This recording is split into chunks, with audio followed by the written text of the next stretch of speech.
Steeler fans, thanks for joining us for another Wednesday night episode of the Pump Your Brakes podcast. I'm your boy Tate here with you in the building, also in the buildings. The guys I couldn't do the show without, Mr. Algorithm himself, Big G. What's happening, Big G? What's crack-a-lack and Tate Boy Fresh, man? Sitting here, pondering, getting that countdown to the holiday. Hey, man, we got a good time coming, a good show tonight, good information. But I'm glad to be here on PYB, where it's Steelers all day, every day. And I ain't got to deal with that riffraff that we deal with on Fridays. You know what I'm talking about, Tate. Yeah, man. And matter of fact, this show, myself and Shannon are going to be leaning on your expertise because I think these are two of your favorite teams in sports. Maybe something like that. Maybe something like that. Maybe something. A little bit something. Yeah. And sure. also in the building, of course, we got the third part of the triumphant threesome or whatever you want to call it. The homie, the triple OG, Shannon White. What's happening, Shannon? Just happy to be here. Just ready to talk some Steelers. Talking some Steelers. Okay. Any you guys all ready for the holidays and ready for Christmas and New Year's and stuff? It's about to be that, like, starting right now, it's about to be what? Basically about that 10-day period almost. Yeah. Between Christmas and the New Year. Man, starting tomorrow, I know we're here to talk Steelers and football, but if you're a football fan in general, starting tomorrow, it's wall-to-wall football from now until like January 6th. Like there's a game and a decent game on every single day. So if you're just a football fan in general, the NFL tried to lock down Christmas week, hold it hostage completely. But in between, there's some college football games and bowl season. So if you love football, this is the time that you get it in from now to about January 4th or 5th, something like that. It's going to be wall-to-wall football, man. Yeah, man. The NFL playing big bank, take little bank, man. They bullying the NBA. NBA got 5 games going on that day from noon until like 10 o'clock at night. Tate. That's the NBA right now, dog. It is. They big cooked. 40, I think they're down 48%. Get them out of here. It's football season, man. It's football. So they got to wait. They got to start waiting until after Christmas, man. Push it on down the line. I heard today they down 20% viewership. Yeah. Compared year over year. And ain't nobody. That's a big drop off. Yeah, bro. When the college football playoffs start Friday, matter of fact, when the NFL game kick off tomorrow night, From there on, it's over. They done took over. College football and NFL have taken over. Yeah. And guess what? We get 2 Steeler games in between. So that I'm loving that. 2 Steeler games? Oh, yeah. Come on with it. We got Mr. Governor in the building, the homie Claude Bishop. Big G, I see that you're finally starting to listen to me. Hashtag Fire Meyer. Fire Meyer? Yeah, Pat Meyer. He got to go. Adios. The line. I thought you were talking about earlier. Yeah, no. Fire Austin. Yeah. I'm proud of you, young fella. Yeah, I done seen the light, bro. I done seen the light. Claude. Big G, my little fella, man. Go ahead and get your own young little fella. Hey, man, I ride with Claude, man. But I done seen the light, bro. I think we'll talk about it somewhat on the show today, man. There's some issues. There's some issues with the offensive line coach and the defensive coordinator, and we'll talk about it a little bit on the show today for sure. Shannon, you all ready for the holidays? What you got planned over the next week and a half? Yeah, we're pretty much ready, and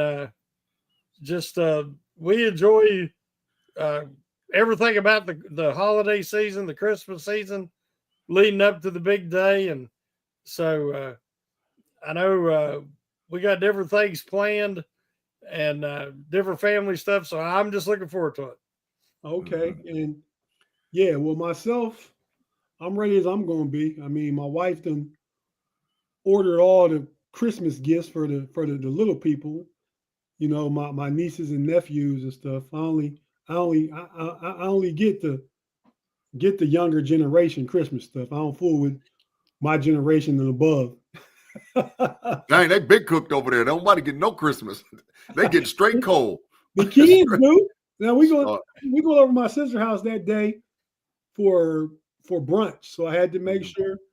Okay, and part of me coming is that the pause. Oh my God. Part of me big pause. Yeah. Big pause. No Diddy. part of me showing up is conditioned that the Steeler game be on TV.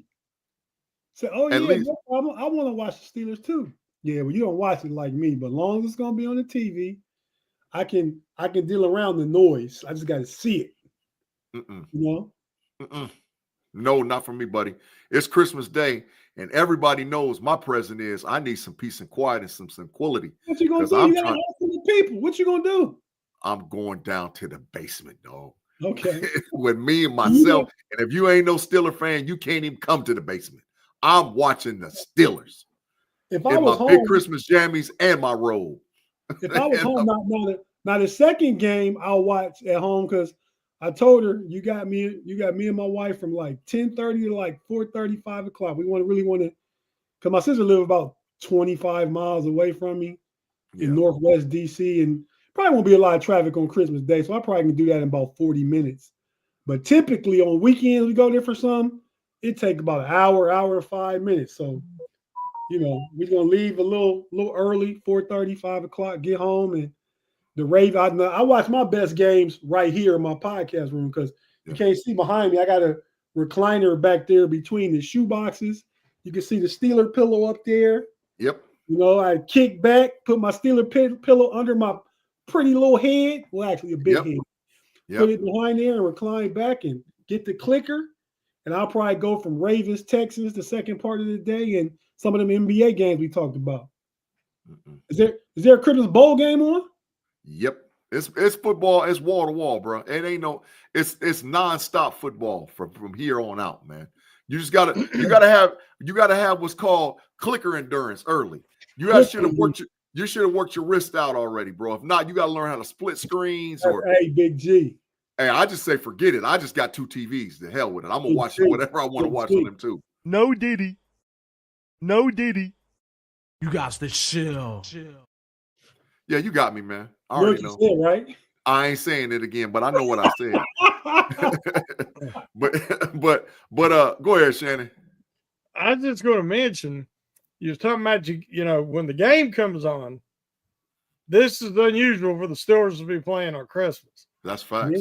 So everybody's got to understand that people don't want to be around me when the game's on. Yeah. Because I'm a little bit invested, obviously. So, especially my father-in-law, because he's a Chiefs fan. Oh, get him out of here. Now understand, he's a fair weather, bandwagon jumping Chiefs fan. Because before he was a bandwagon jumping Chiefs fan, he was a bandwagon jumping Patriots fan. Get him out of here, Shannon. So that tells you all you need to know. And the last thing, he's got to be gone before the game comes on. Yeah, get him. Or be on the other end of the house. Be on the other end of the house because he don't want to be around me when the game's on. Yeah. Go ahead, Tate. It starts at 12 o'clock, don't it? Huh? The game starts at noon. I thought the game started at 4. I don't know. No, I think the second game is Ravens, Texas. That's at 4, I believe. If it's 4, that's good. Then I'll be home for the game. I thought it was an afternoon game. I'm about to double check the time. Yeah. But Shannon, I don't see how in the world you can watch a game with a Chiefs fan, especially a bandwagon. We're not going to be. Especially bandwagon. You got to get up out my house, bro. Yeah. You can't stay here.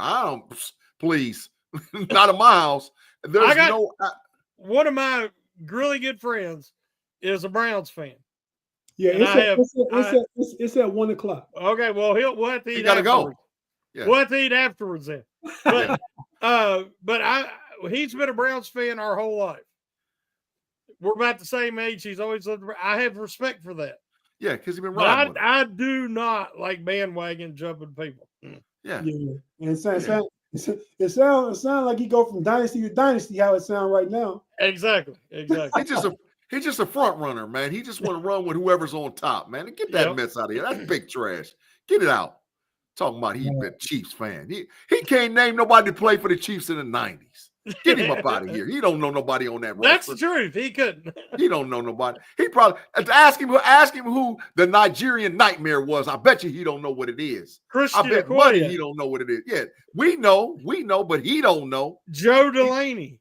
I mean, Derek Thomas. They've had some great players. Remember Joe Delaney, Big G? Oh He was a dog. He was a dog. He passed away though, trying to save a kid drowning in the river. Tried to save two kids and drowned. Yeah. Yes. Yeah. Uh-huh. A dude that I went to JUCO with played for the Kansas City Chiefs during that era, man. A guy named Dale Carter, man. He played defensive back at the University of Tennessee, and then he went on to play for the Kansas City Chiefs. Great at defensive back when he first came into the league. I remember Dale Carter. Yeah, Dale Carter. And my godbrother played for him too. My godbrother's name was William White. He played defensive back for Ohio State University, played for the Detroit Lions, left the Detroit Lions, played for the Kansas City Chiefs, and then went on to play for the Atlanta Falcons when they went to the Super Bowl. Now, see, I remember him with the Lions. Mm-hmm. I might even had a football card of his. Yeah. But I remember the guy's last name White. Yeah, White. You know how it is. You just remember that. Yeah. Mm-hmm. Yeah, that's Tate. We grew up with their family, but that's my godbrother, man. His parents was my godparents. So he passed away about a year and a half ago. Yeah, he had ALS, man. ALS, man. Yeah, sure did. Yeah, football injuries, bro, getting cracked. So real quick, let's shout out some of the people in the live chat, Big G. Man, my boy, brother, man, over there, Kevin Brokenborough, Mean Joe Green over there, Mr. Woods C. Who else over there, man? What's up with my mouse? My mouse is big trash today. Afton over there. Afton says she's listening on the back end of it. Big Marv 34, Quag Rithrow, George T, Valley Ford, Vincent C. Bay. Big G. You say your mouse big trash? Big trash. I brought one back for you. Where?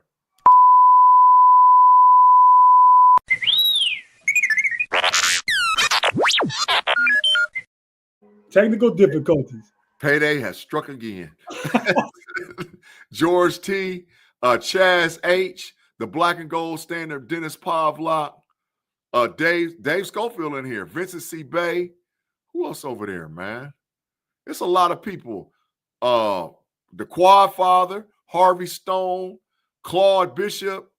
Man, we got a lot of people in here, bro. I think it's about 80 people in here live right now. We're going to get up to our normal 100. You know how we get out, man, every week. We get about 100 something to watch us live, man, and do what we do every week, man. Jay Steed, I just seen he jumped in too, man.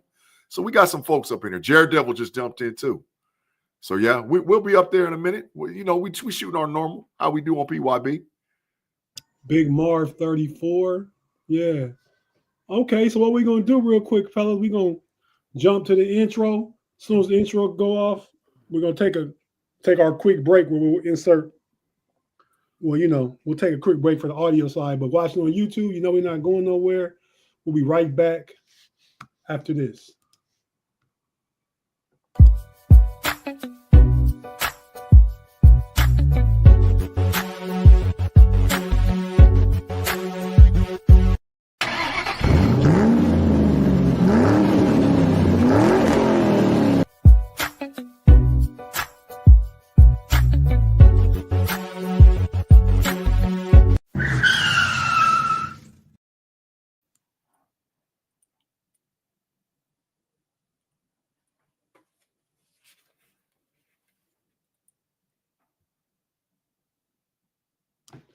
And we're back on the Wednesday night Pump Your Brakes podcast. While we're talking right now, Wednesday night.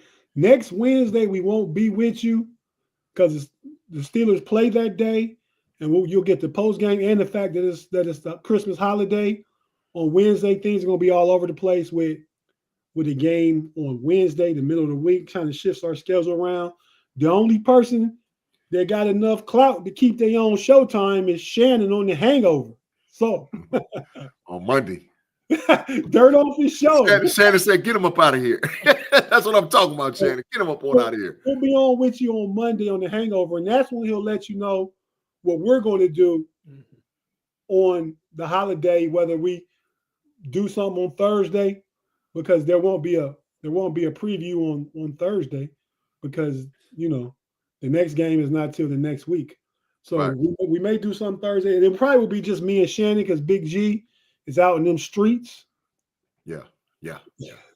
I stay out there, bro. I stay out in them streets, brother man, he done gave us some bread, bro. What's up, brother man?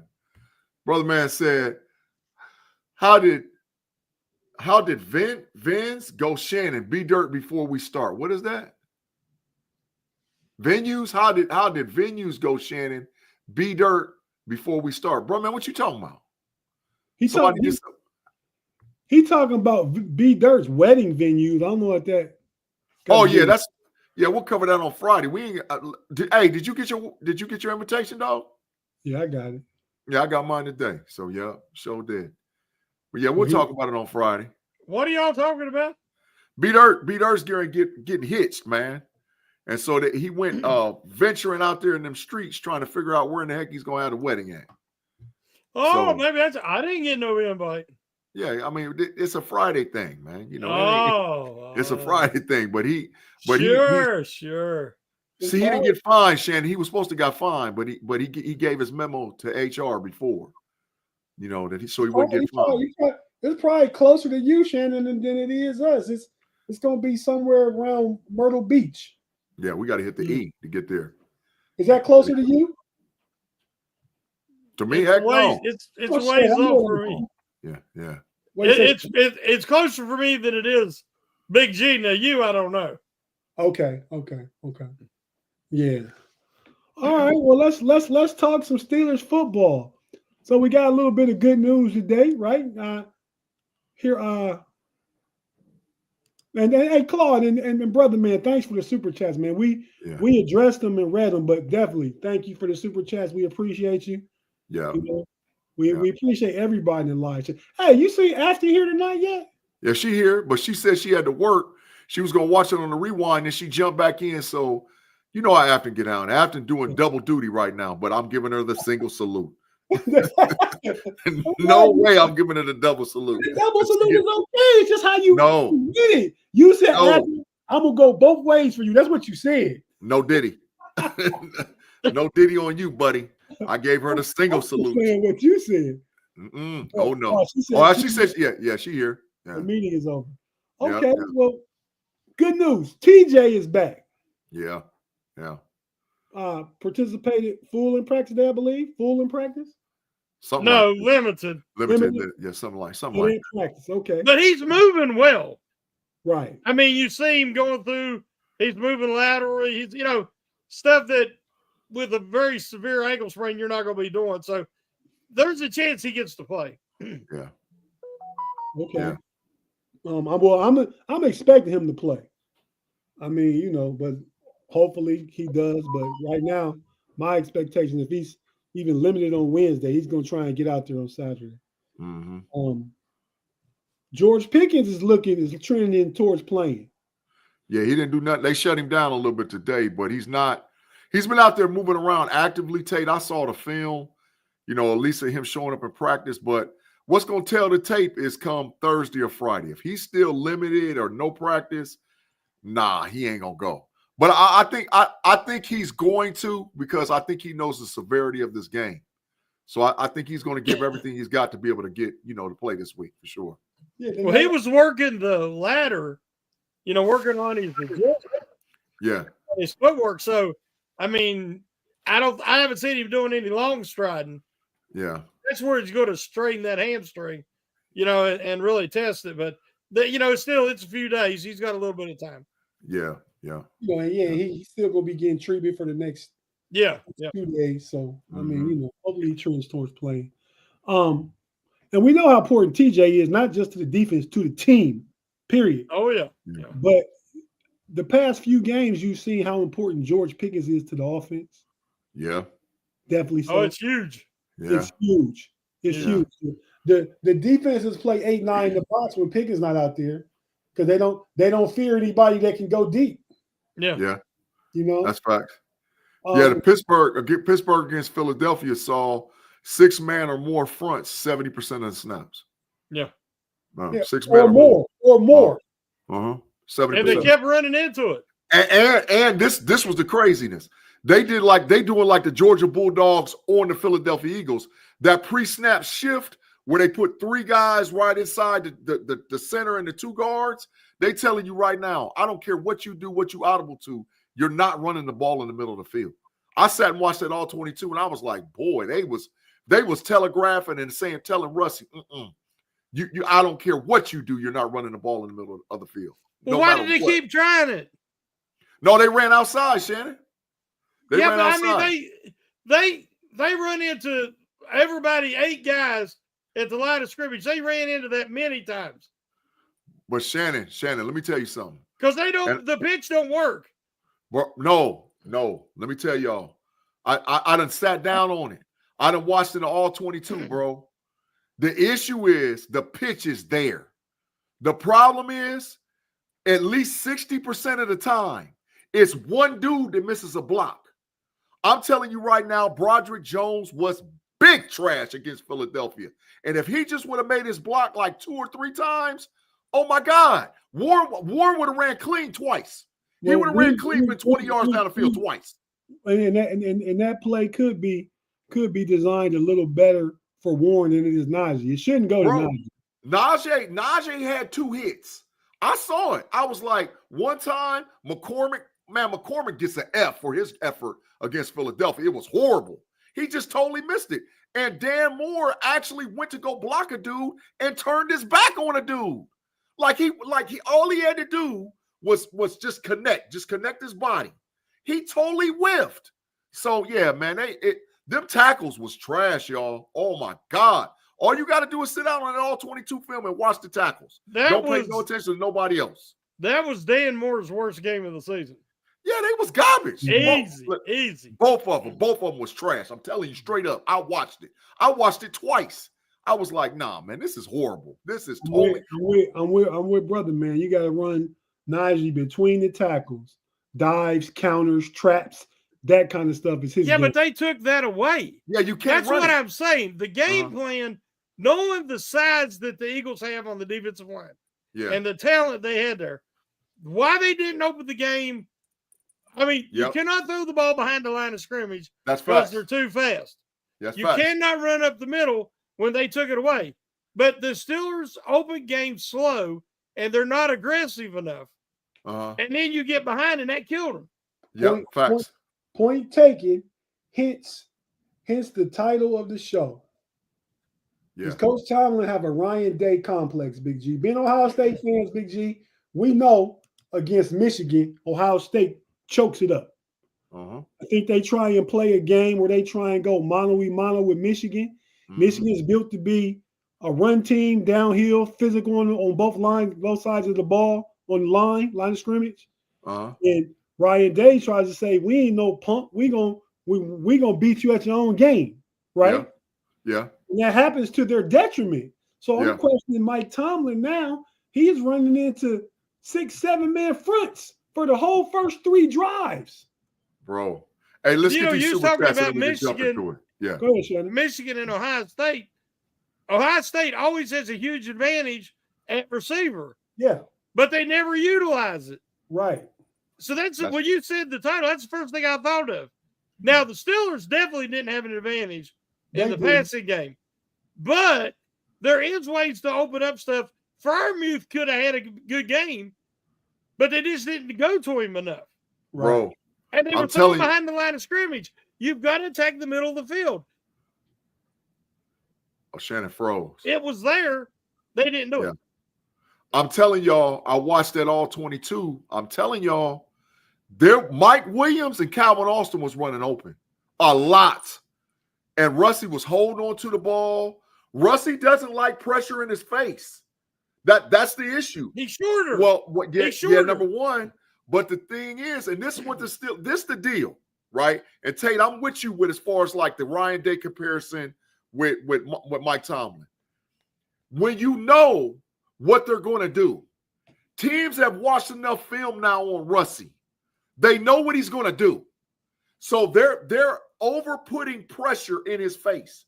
And they're daring Russie to do something different. So if Russ is a polished veteran, seasoned veteran, he's not going to change the way he plays. That's where the offensive coordinator has to make the decision to say, look, man, I know you're the coach. I know you want to play this type of style of football where you want to muck it up and play close and all whatever else. But what you have to do is open up the playbook to give opportunities to take shots down the field, go across the middle, and run different plays, and maybe even insert a different quarterback based on down and distance. He refuses to do that. And that's why we've seen Russie struggle over the last few weeks. These are NFL players that sit down with clickers, bro, and they watch tendencies. And when they see them tendencies, they're doing the same thing to us. And that's where the Tomlin and Day thing conversation starts. We got 3 super chats, bro. Let's do it, man. Chaz H, man, 199. Terrell Austin got to go. Dumpster juice. You know what? That's total facts. But I'll get to that later on the show. That's total facts, man. Well, total facts. Let's address it right now. I don't think Terrell Austin's dumpster juice. We had this discussion with Claude the other day, I believe, on the Know-It-Alls. Yeah. He said the same thing. I said, now, he said hire Brian Flores. I would take Brian Flores over Terrell Austin. But Terrell Heartbeat. In a heartbeat. Terrell Austin, he just has a different philosophical defensive view. Mike Tomlin is the defensive coordinator.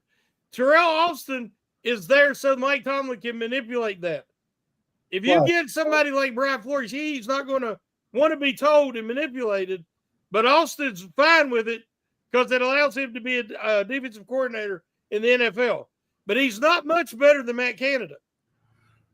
Austin inherited that by default because Tomlin is the defensive coordinator. And I told you, Austin comes up short when it matters the most. Watch every playoff game.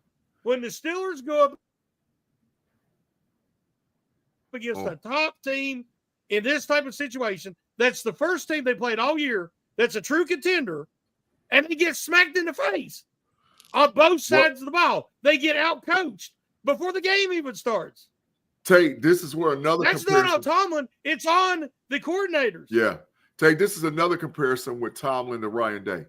Because when the tighter the game is where Mike Tomlin clams up sometimes. And he becomes overextended as far as his coaching, right? And the game against Philadelphia, you got it. You're not going to get home with 4. You got to go get Jalen Hurts. You got to go get him and put him on the ground.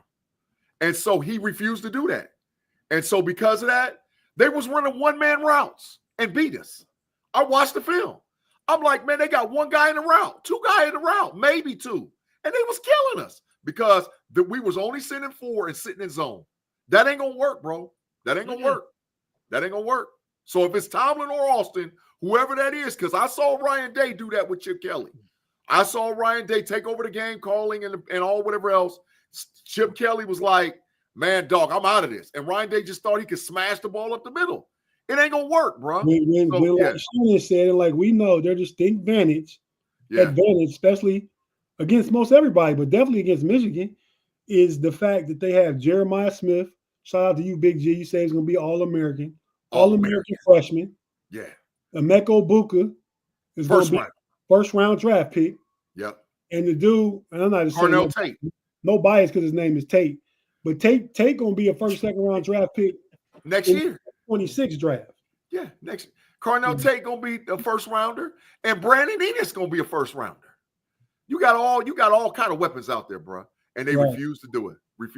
So, and that's where I'm drawing a comparison to Tomlin. Go ahead and read Juice's comment, man. Juice, man, thank you for the Bill 99. Guys, it wasn't a good week here for me in Philly. I'm quite sure if you went to the game too, Juice, because you saw some shumdiggery out there. Like, bro, listen, I have a saying that I believe in. I say to myself every day, there's certain things that I just believe in that I repeat to myself. What I say to myself every day is the person that adjusts the fastest will experience the highest level of success. And Mike Tomlin needs to hear that from me and other Pittsburgh Steelers Nation people. You have to adjust fast to experience high levels of success. Mike Tomlin believes that you ain't got to change. So, Juice Bellamy, you probably was out there, struggling. Because I'm like, bro, I see how to beat them. They just refuse to do it. But Tomlin is not an X and O guy. Mm-hmm. Tomlin is everything else. Mm-hmm. I mean, and he is a defensive-minded head coach. He needs help from his coordinators. And when you have the lowest paid defensive coordinators in the NFL, you're getting what you pay for. That's fact, Shannon. I can't disagree. Claude Bishop, man, thank you for the 5. He said, I never even said fire Tomlin, but this should have been a make or break season before extending him, and his clock management is juvenile. No, I don't agree with that, Claude. I would have extended him, but I would have gave him parameters concerning his extension. Like, we're going to change it up, and I'm going to get some more comparable defensive coordinator. I'm going to get a comparable offensive line coach. I'm going to do the things that I need to do to improve, because Omar Khan's improving the roster, but I don't care how good you improve the roster. You got to have the players. You got to have the ability to cook the dinner with the players.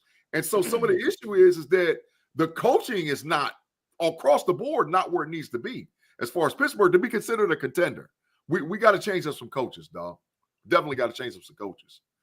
Bruh, man, for the 5 Binkers, man. He said, overall, Steelers still had a chance despite everything, so let's cut them some slack. Just a bad game, but need to adjust and play better. I don't disagree that they had an opportunity, bruh, man. But the issue is we should have never been in that position to begin with. Sometimes you create your own problems by putting yourself in position, like Shannon has said millions of times, like Tate has said millions of times, starting off slow. You can't go 4 and out your first 3 drives or only extend maybe one of those drives longer than a first down. By then, the game normally has been decided to an extent. They have to do better with coming out strong and aggressive from the beginning. They were in the game because of Herculean efforts by T.J. Watt, Cam Hayward, Highsmith, forced fumbles. That kept them in the game in the beginning. The offense did nothing. Now, here's the problem. Let's be honest. This was set up, and they said it's like a playoff game, right? Mm-hmm. How did the Steelers look? Like they always do in the playoffs since 2017. That's facts. They were not competitive. Yeah. That's facts. That's facts, man. I don't disagree. Yardage, 2-1. Everything was 2-1. Yeah. Here's the thing. We make excuses. We're missing Pickens. We're missing Elliott. We're missing this one and that one. But there's always an excuse. Every time they play against a top contending team or in the playoffs, they get smacked in the mouth. And that goes back to winners win in the big moments in big games. That's facts. And we're not doing that anymore. That's facts, bro. Something has to change. Well, what has to change is the level of aggressiveness early. Instead of running the ball into the line of scrimmage 2 times in a row with a 6-7 man front and letting it become 3rd and 8, then they know you're going to pass. You got to come out and maybe go play action and take a shot early in the game. Yeah. I wish it was that easy. I agree with that. But that's only one thing that needs to change. They have other things that need to change, and they're going to get smacked in the mouth again. So, Tate, this also plays to what the title of the show is as well. What's got to change, I think we missed one of them super chats. It was like $1.99, bro. We'll come back to it. But anyway, I think, what has to change is that the level of coaching. Okay, so let me say this. I personally feel right now, when you look at the offensive line, and I'm critical about the offensive line, right? I'm overly critical. I might even be considered biased when it comes to offensive line. The coaching is not there by Meyer. You can see it because Broderick Jones was a project coming out of Georgia. Broderick Jones only had that one season starting. He's got all the physical tools and the gifts, but you can honestly see that he's not being coached to play to his potential. And so some of that has to do with not having depth on the 53-man roster to basically tell him, bro, you keep screwing up and you're going to the bench. Or it's got to be where the coach is teaching technique and holding you to your letter to the letter of the law. When you're the only guy that the guy's got to lean on, and his coup de grace or fame is, oh, we drafted Broderick Jones, or supposedly I developed Dan Moore. That's not a coach. A coach is a guy that holds guys to the letter of the law every single down, every single play, and makes sure they do what they got to do. If not, bro, me and you going to be talking, and it's going to be you standing over here next to me on the sideline. Big G, I got to ask you this. Uh-huh. You know offensive line play. Yeah, absolutely. I understand this. Do you think that it's Jones isn't being coached up, or he's being played out of? Is he being played out of position or is coached it up? It's a combination of both. But his hand play, listen, I've said this publicly. I've said it out on the streets in different areas and places. Broderick Jones and Dan Moore Jr. need to take them Jordan cleats off their feet. Those are not offensive line cleats. That's a prima donna who thinks that he's about something playing that position. You don't see linemen who are dogs wear that style of shoe. Now, I understand that might have a little to nothing to do with it, but it means a lot. What it's doing is saying that I'm not grimy as an offensive lineman to get out there, set my feet, have leverage. I saw plays where they was doing like where Jones was playing right tackle and he was setting his inside foot versus setting his outside foot. If you don't set your outside foot, you're going to get ran over every time because he thinks that his raw strength is just going to push a guy off. It's not going to happen, bro. It's just not going to happen. It's a mindset. Yeah, and that's coaching. So, Tate, once again, perfect subject. The issue or the knock on Ryan Day outside of him not being able to beat Michigan is Ryan Day's coaches. Ryan Day's only hit on one coach. He's only hit, and it seems like Ryan Day's always got a fall guy. It seemed like Mike Tomlin always got a fall guy too. Somebody that's going to take the heat for the fact of it's his responsibility to ensure if he's not an X and O guy, his job is to coach the coaches. That's his job, to coach the coaches. And he's not coaching the coaches, bro. He's not. And you can see it in the play. You can see what the difference is between outstanding coaching at all levels versus subpar coaching at all levels. So that's my issue with him, bro. That's my issue. Okay, you want to catch up on the super chats? Yeah, Juice Bellamy for the $1.99. Dante Jackson. He said, thanks for the $1.99. He said, Dante Jackson, I'm sorry. It isn't a cornerback 2, more like a cornerback 3 or 4. He's a 2. He just stays hurt all the time. The best ability is availability. So if he can't play, I mean, what difference does it make? And where in the hell is Corey Trice at? So, but that's a whole nother, I mean, come on, bro. Where's he at, man? You know, bro, man said, thanks for the 2, bro. He said, Steelers started off okay, just couldn't finish the drive. No, they didn't, bro. No, they didn't. They came out in the second half. It was 20-13. They were set up to try and tie it. Uh-huh. And Najee, they had that fumble. And if Philly got the ball back, Philly beat us at time possession. That's something we usually always win this year.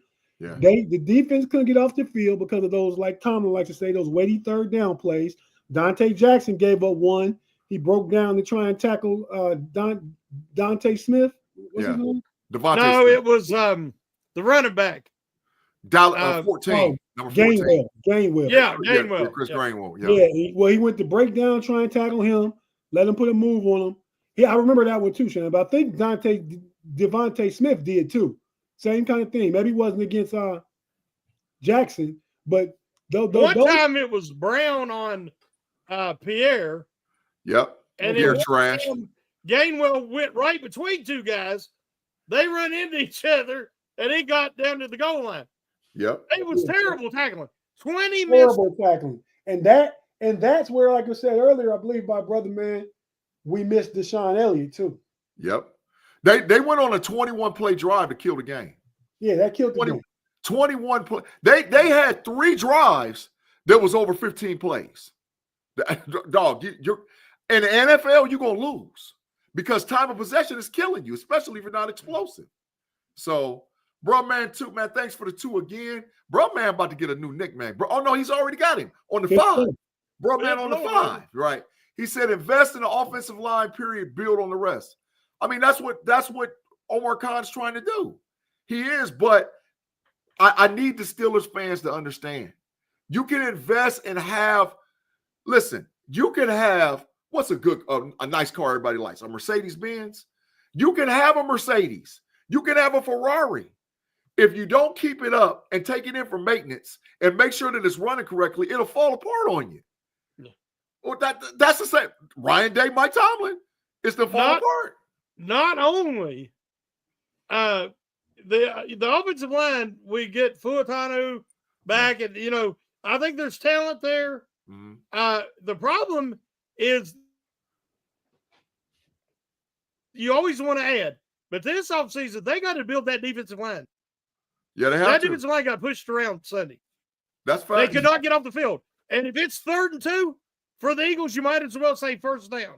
That's fine. Because they'll do two pushes and they'll get a first down. That's fine. So they playing that zone defense didn't work. Nothing worked. But they got to focus on the defensive line and wide receiver in this next draft. Yeah. And a cornerback. That's what they got to focus on. Those are the two positions I was going to say: defensive line and wide receiver. But Claude Bishop, you want me to go ahead, Tate. Claude Bishop for the 5 Binkers, dog. Not trolling, but I'm surprised if the Steelers win another game this year. Myers, Austin, and Arthur Smith are trash coaches, and it's all on Tomlin. It ain't all on Tomlin, bro. And Arthur Smith is not a trash coach, bro. Stop that. He's not. He's not. I don't think Austin is. I think there's better options, but I don't think he's trash. Yeah, I don't know. Arthur Smith's definitely not. The players have to execute what he calls, because I'm telling you, it was there. If you don't have an all 22 subscription, you need to get one, because plays are there. Trust me, they're there. Juice Bellamy for the $1.99. Gee, we need 2 dubs on Saturday. I can't take these L's, man. Who you telling?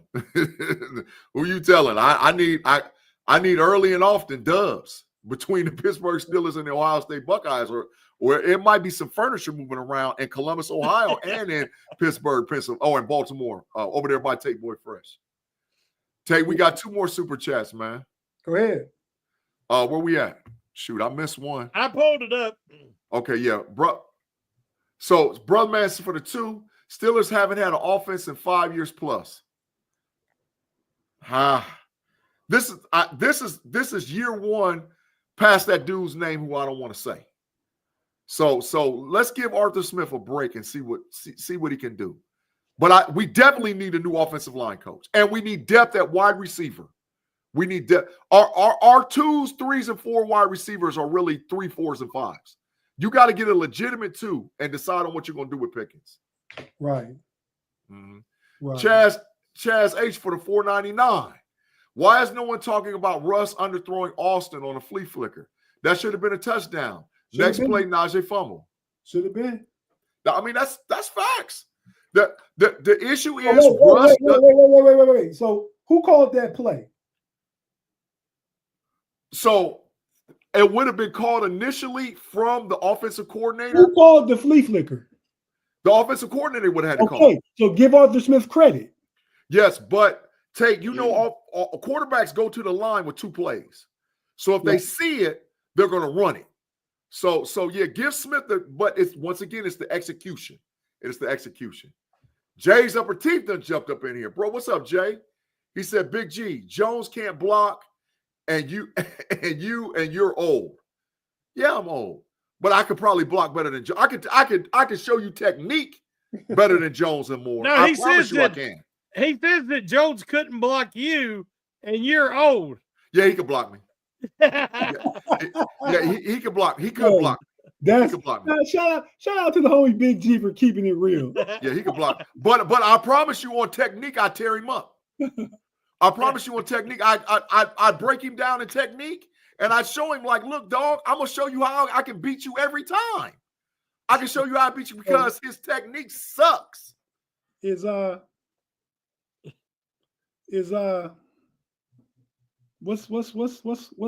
guy's name? Our favorite O-line coach? From where? Oh, Munchak. Munch. Yeah, is Munch still out there available? Hey man, I don't care. We got to roll that boy up on a wheelchair. I don't care if that's what it take. Get him in here, bro. Get it, or go find a youngster. Go find a youngster to know what he's talking about. There's plenty of them out there, bro. Go find you a youngster. Get you a young one that, that knows what he understands technique. He knows how to talk to these young prima donna. I've never in my life seen prima donna offensive tackles. That just kills me. Dan Moore and Jones. Who was the young guy they gave a chance and he left to go to college because he's going to get fired? I'm not sure. I can't remember. How long They ago had was this? Starrett. 2 years ago. Yes. And then they had the guy that's his assistant. Oh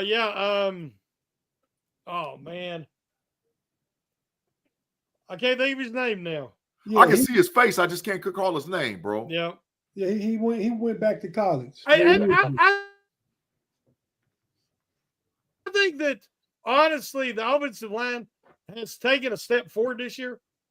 The talent's there. They drafted well. I think they could be better coached. But if you look at the Eagles, those guys have been together or have years of NFL experience. Now, I know Becton is new, but he's also a 5-year, 6-year vet. Yeah. Look at the Steelers. They're very young. A lot of first and second year guys. So I'd say I'm cutting them some slack because they're very young. Yeah, I think. And the injury to Fuatano was terrible. Yeah, I think this offensive line can be worked with the right coaching, the right technique. I think at one time, about 6, 7, 8 games into the season, I thought maybe Dan Moore played himself into them offering him a small deal and keeping him around. Now I think he's gone. I think he's gone. Nah. I knew that wasn't happening. You know what the number one priority is for all the offseason signings for the Steelers? James Daniels. I done watched it. McCormick needs a lot of work.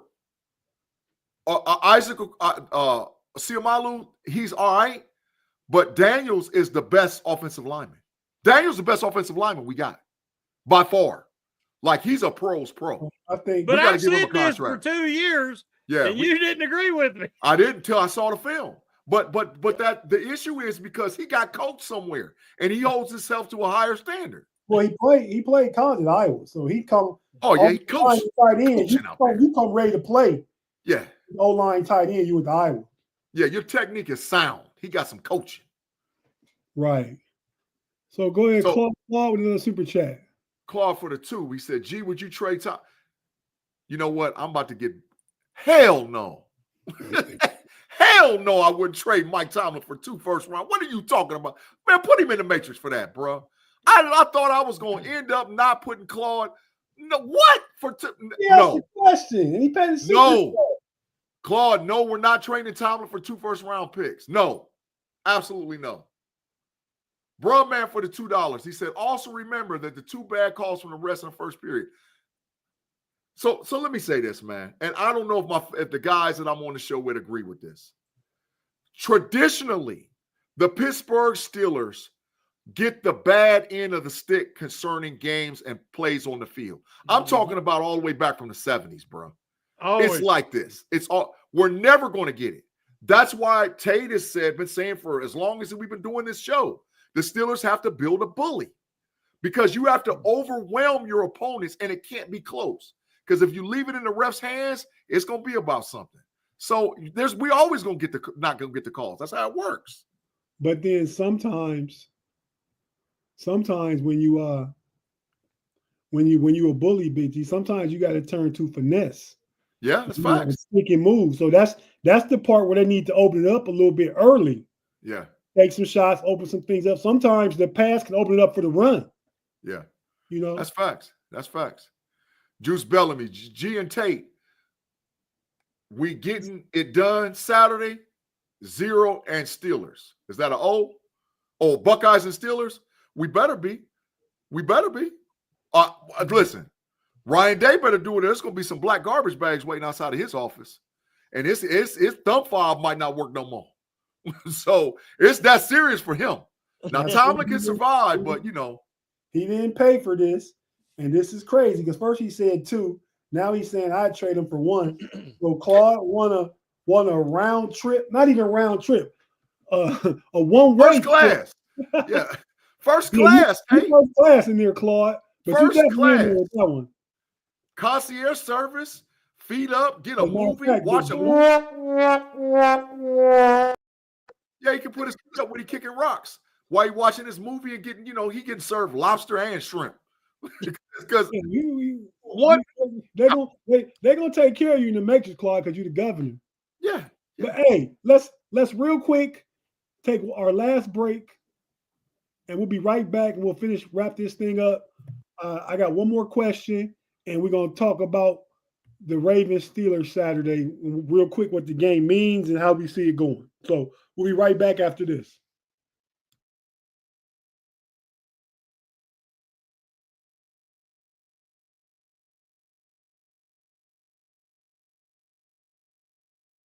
And we're back on the Pump Your Brakes podcast.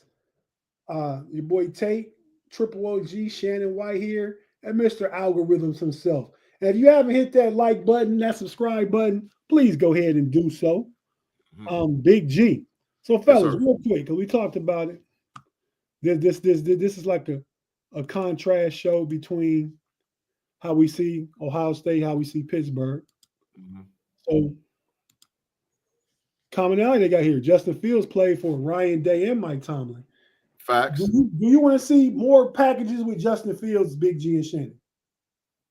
Well, I'm going to tell you right off the bat, absolutely. Inside the 20, he needs to be in the game.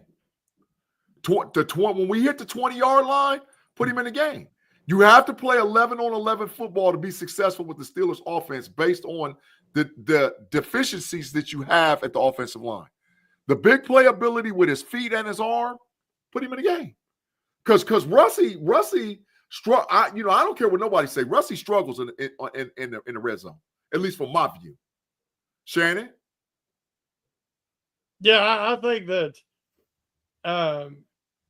there needs to be more.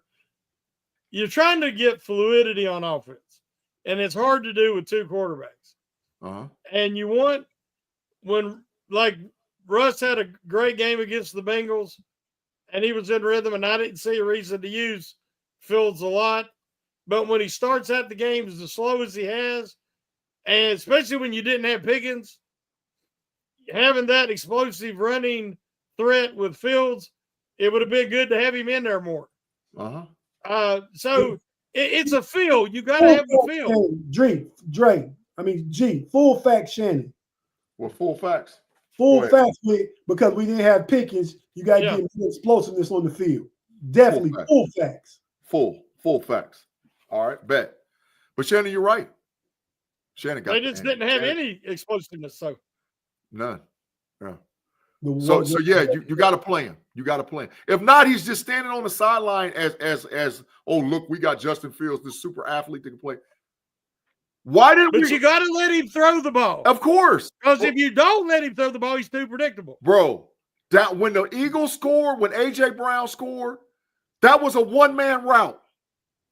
That was an RPO one-man route. Jalen pulled it from Saquon, looked and saw A.J. Brown had one-on-one to the inside and threw the ball straight at him.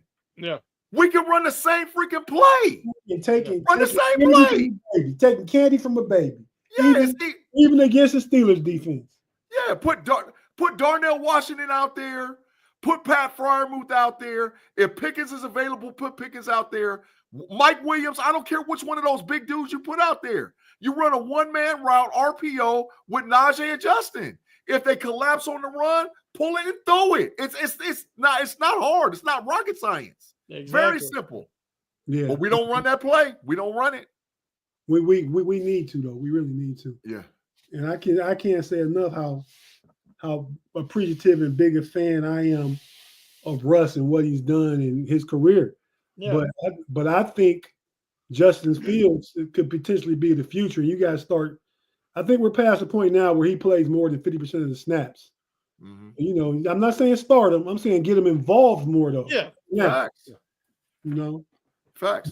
So let's go ahead and we got about 6 or 7 minutes. Let's transition to the Ravens. Saturday. This game is the AFC North Championship. Well, for the Steelers, it is.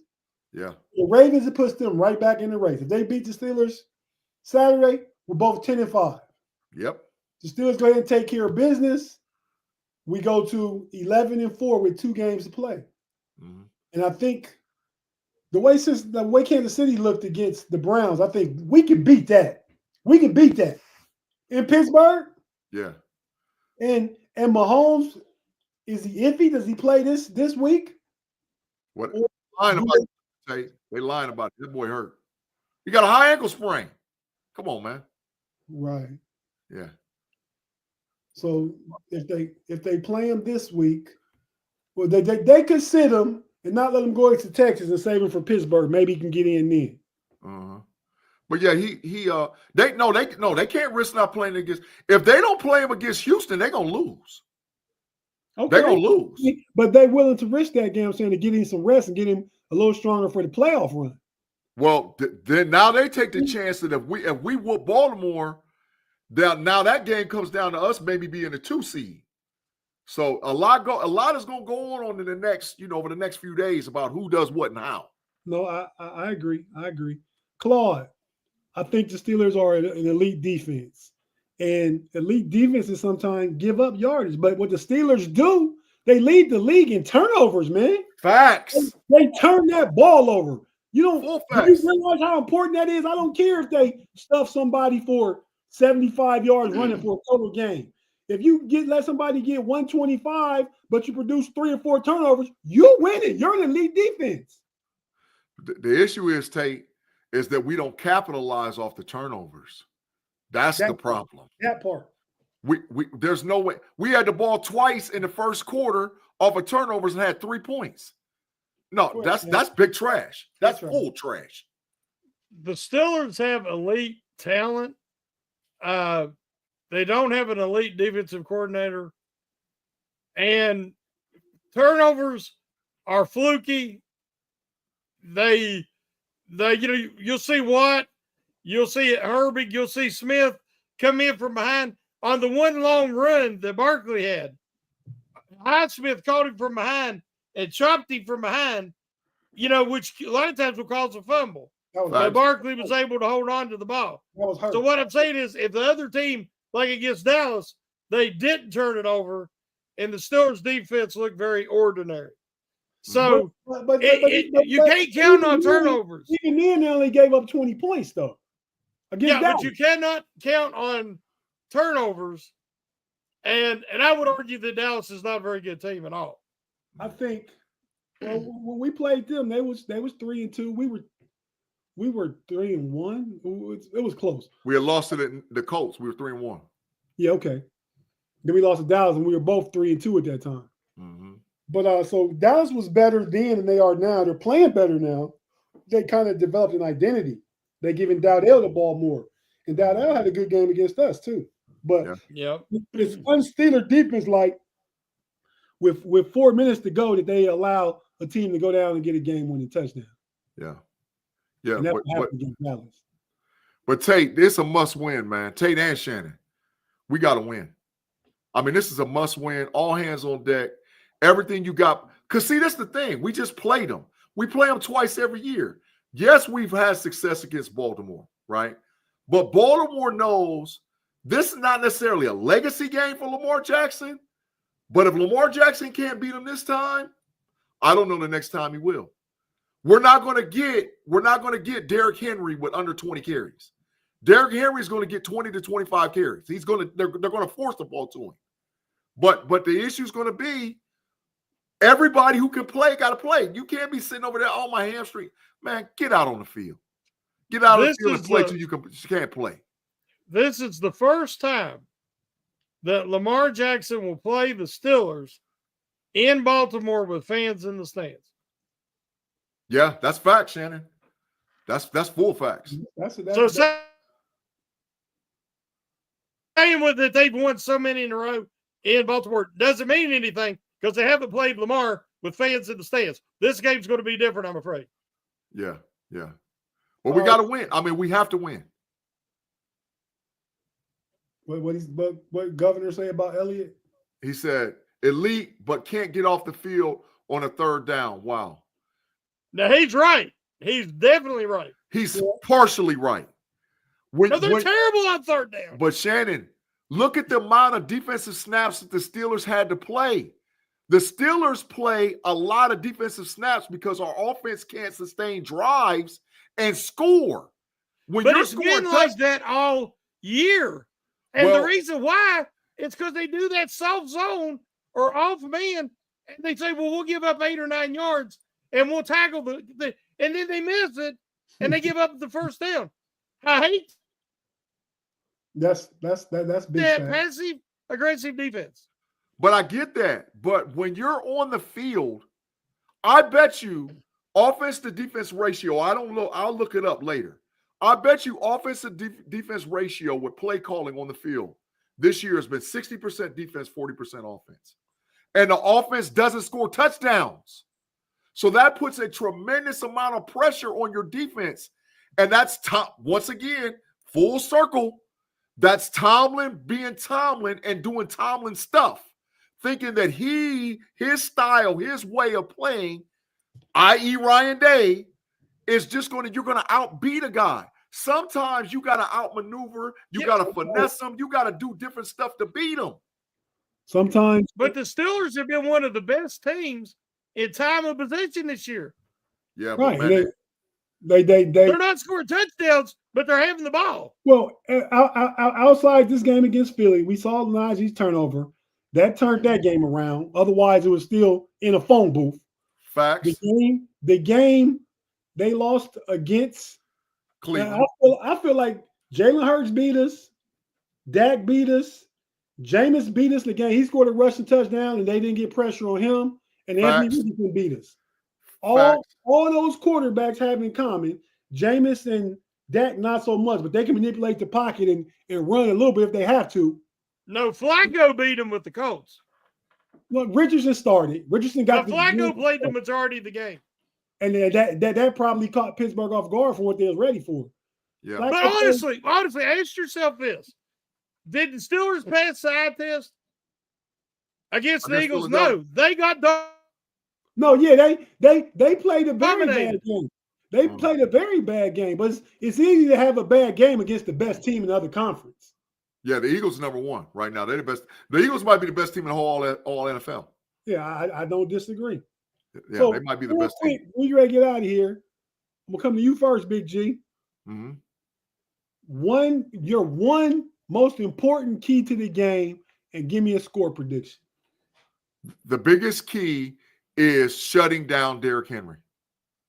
If Derrick Henry gets 20 to 25 carries, they're going to extend the game. They're going to have the ball. Time of possession, what I was just talking about, is going to lean in their favor. And the longer they have the ball, the more we're in trouble. We have to stop Derrick Henry, get Baltimore off the field, and we have to score points. Hold on. Okay, that's your key to the game. Stop there. We all going to give our score predictions. Shannon, your main key to the game. TJ Watt, George Pickens has got to play. Oh, yeah. That's critical. Yeah, no, that's critical. That is a huge key. That's the biggest key, but I'm just giving my assessment as if they're playing. So I'm not going to put that in mind. I'm going to say mine is I think they need to establish a rhythm on offense. Be it running the ball, getting the run game going, be it getting the pass game going. Because Pickens is out there, get Freiermuth going. And I think with the Ravens defense, they like to really come up field with that D line and with the guy that used to play for New England. What's his name? Who? Number 53. You play for New England and the Dolphins. Won some Super Bowl. The edge guy. Oh crap! I don't want to call his last name, but I know what you're talking about. Yeah, he's having some of a resurgence in Baltimore. But they Van Noy. There you go. Yeah. Somebody in the live chat said it. Yeah, I didn't see it. No, I didn't see it over there. Okay. Yeah. But yeah, that's what I'm talking about. Them guys like to pressure up the field and away. Mm-hmm. I mean, if you can get the run game going and you can get some little screens like Russ did against the Bengals. Take what the defense is giving you. Stop holding the ball in the pocket, Russ. Because you're a little fella. You know what I mean? Get the ball out to the edges quick as you need to. Yeah. That's my offensive rhythm is my key to the game. Now I'll go first with a score prediction. Then we'll go back to Big G and Shannon. You will close us out. Mhm. My score prediction for this game is that a super chat. Go ahead. It said, Brotman thanks for the 5. He said, Brotman from the 5th floor. Thanks for the 5. Put some respect on Pressure, this. yeah, I had to put some respect, straight up respect. Pressure Lamar and Henry, limit turnovers and penalties. Agreed. Yeah. Agreed. Yeah. So my score prediction for this game is this gonna be a slugfest because all Baltimore, Raven, Pittsburgh Steelers games are slugfest, right? Facts. I think for the last 6 out of 7, 7 out of 8 games, they've been decided by one score. Facts. Now Tomlin's coaching style does good in these games because sometimes some of the risks that John Harbaugh take are the reason Baltimore loses. That's facts. That's facts. So that coaching style works in this game. Like I said, offensive rhythm. I like the Steelers to win, because this is for some. I think Tom's can get these guys ready to play, get them up for a big game. You notice a lot of the games we lose is against teams we should beat. Mm-hmm. I think he gets them up for this game. Division rivalry. They wasn't up last week for the Eagles, but I got the Steelers winning 24-20. I like it. Shannon?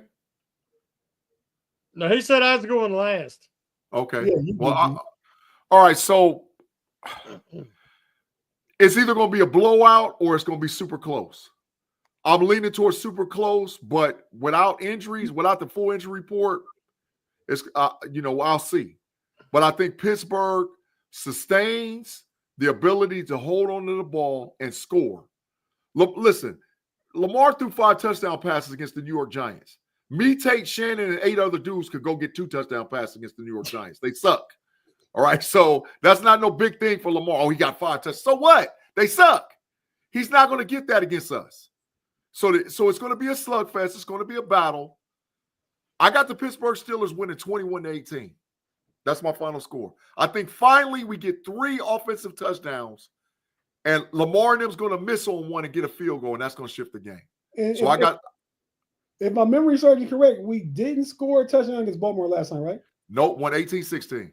Okay, yeah. Yeah, we're going to get touchdowns this time versus field goals. Yep. Shannon? Triple OG. Well, last week I predicted the Steelers to lose, and y'all give me a little grief. But I just didn't like the matchup at all. And it wasn't as close as I thought it was going to be. This week, everything tells me I don't like the matchup again. They're in Baltimore. This is Russell Wilson's first time going into Baltimore. We don't know about TJ. We don't know about Pickens. But I'm going to go against my best instinct and say that Tomlin still has their number, that TJ is going to play, Pickens is going to play, and they're going to have a better offensive game plan, and they're going to pull it out 24-21. I like it. Thomas, what I got to do better about? Do better about what? Do better about what? Listen, clarify yourself. Just don't make no blanket comment. You can be critical, but clarify yourself, sir. Do better about what? Because I'm telling you how they got. I'm telling you. Listen, I can't wait to the point where I can get my all 22 rolling over on the Know It Alls podcast. When I get my all 22 rolling over there, we're gonna have some sit down meetings over there. We're gonna have some coming to God meetings, and I'm gonna show y'all how horrible the offensive line play is for the Steelers. And some of that is coaching and technique. Matter of fact, most of it is coaching and technique because the plays were there. I know y'all hate the stretch play, but I'm telling you, they're there. All you got to do is go watch the tape. It's one dude missing. McCormick missed a bunch of times. Jones missed a bunch of times. Your boy missed too. Who? Washington. Never. He did. Never. No, maybe once, but never. No. Mount Washington was the most aggressive player we had on the Steelers offense for the entire game of the Philadelphia Eagles. Mount Washington was super aggressive. Smith embarrassed him on one play. Okay, but look how many of them dudes he embarrassed. I'm just saying. Yeah, no, you got to watch that 22. I see the play. I'm telling you, Smith. Yeah, I seen a few too, Shannon. Smith abused him. And I love Washington. I'm just saying, nobody played terribly. Nobody played up to their level. Outside of maybe Frazier. But like you said, the tackles didn't play well. But all it takes is one person to miss an assignment on a coordinated blocking play, and that's the play. Yeah. So, you can see Jones or Dan Moore or even McCormick do bad on the play, cause it to go down. A couple of them other times, Washington did bad on the play, cause it to go down. So the guys need to be in sync. They need to work together and execute. There it goes. Execution. We all know that in football. Facts. It's chess, not checkers. Facts. Facts. So, all y'all take, if you can't watch the offensive line the whole game, take 2 series and watch the line. Don't watch the ball. Watch the line. Take 2 series. Just watch the line. That'll get you ready for what you're going to see on all 22. Because a lot of times you blame the wrong guy. The line is a problem for Pittsburgh, and because they ain't getting coached right. Okay. Well, yeah. So with that being said, man, we'll go ahead and get ready to get out of here. Like I told everybody, you catch me and Big G on Friday on the Homies and the Homies Overtime podcast. Shannon will be on Monday, his standard time, because dirt off his shoulder. He got it like that. His time don't get interrupted. He said, get the crap out of there. He'll let you know then what Pump Your Brakes is going to do next week. So that being said, fellas, y'all got anything else? Thanks, Claude. So let's think about Claude, man. He keeps it real as he sees it. He disagreed with a lot of stuff we said. He got put in the Matrix, but he still said great show. Because Claude trying to get out the Matrix before we get off the air, bro. I know Claude. Hey, this is chess, bro. Thought the same thing, Thomas, when Big G said that. It ain't never, because we ain't got a blowout team. What do you mean? Like, listen, you know what? I got to stop it because I'll lose it. We don't have a blowout team. What are you talking about? We don't have a WR2. What they do to the Giants? What they do to the Jets? Okay. That's the most horriblest 2 teams in the whole freaking. Are you serious? They in the Shador Sanders sweepstakes, and if they don't get it right, they gonna be in the Arch Manning sweepstakes. They garbage. Them is horrible franchises, bro. They ain't contenders. You supposed to blow out the Giants. You supposed to blow out the Jets. They garbage. Get them out of here. Right. Okay. Well, let's go ahead. We're gonna get ready to get on out of here. I mean, we appreciate you guys joining us. I think one time we got up close to 1:30, actually in the live chat watching and stuff. So we definitely appreciate you. Yes, sir. 20 super chats. 20 super chats. Man, thank you guys for all your support and everything. Yeah. Give him a hand, Big G. Yeah, facts. Yeah, go ahead and give him a hand. No, matter of fact, they're getting full facts.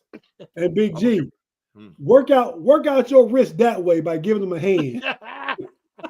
You got to get the clicker. That's what I said. Work out your wrist that way. When you said it earlier, it was a definite. No Diddy. No Diddy. Hey, man, that's in my past. That being said, everybody, thanks for the 20 super chats. Thanks for joining us. Man, we rock with y'all. Y'all are family. We all Steeler Nation. We all come under one umbrella. Whether it's just like a family, whether we agree under the umbrella or not, we all here under the umbrella. Yeah. So even Claude getting sent to the Matrix, he's still under the umbrella. The Matrix is somewhere under the Steeler umbrella, and Claude just gets sent to another room by himself. It's the antimatter. It's the antimatter. It's on the other side of the veil, but it's still under the Steeler umbrella. It's the antimatter. So that being said, everybody, thanks for joining us on this Wednesday night, Pump Your Brakes. You could have been anywhere. You were here with us and you supported real well. We definitely appreciate you. For myself, Mr. Algorithm, Big G, and the triple, Shannon White, we out. Peace.